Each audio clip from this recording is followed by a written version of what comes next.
அன்பானவர்களே, இந்த லெந்து நாட்களில் சிந்திக்க ஒரு சிறுகதை. பரிமள தைலம் என்ற தலைப்பில்.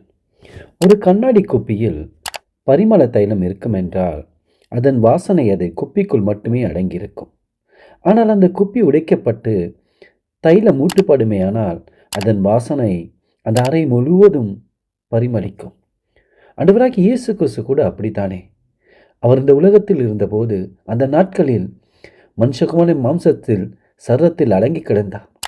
அவர் ஊழியம் யூதியா, கலிலியா, சமரியா போன்ற இடங்களில் மட்டுமே நடைபெற்றது. அங்குள்ள மக்கள் ஆசீர்வதிக்கப்பட்டனர். ஆனால் 2000 வருடங்களுக்கு முன்பாக அந்த கல்வாரியில் அவர் உடைக்கப்பட்டு ஊற்றப்பட்டு போது அவரது பிரசன்னம் ஊழியம் உலகமெல்லாம் விரிவடைந்தது. அவர் ஊற்றுண்ட பரிமள தைலம் என்று அழைக்கப்படுவதில் வியப்பொன்றுமில்லையே. ஆண்டவராகிய இயேசு கிறிஸ்துவின் மரணத்துக்கு அடையாளமாக மரியாள் ஒரு காரியத்தை செய்தார்.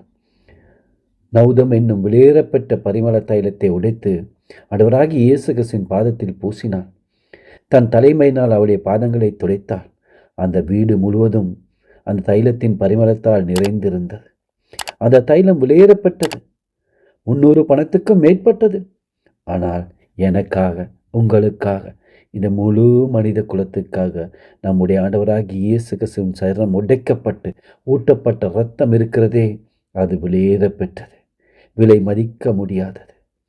1 பேதுரு 1:19 சொல்லுகின்றது, குற்றமில்லாத மாசற்ற ஆட்டுக்குட்டியாய் கிறிஸ்துவின் வெளியேறப்பட்ட இரத்தத்தினால் மீட்கப்பட்டீர்கள் என்று அறிந்திருக்கலே என்று.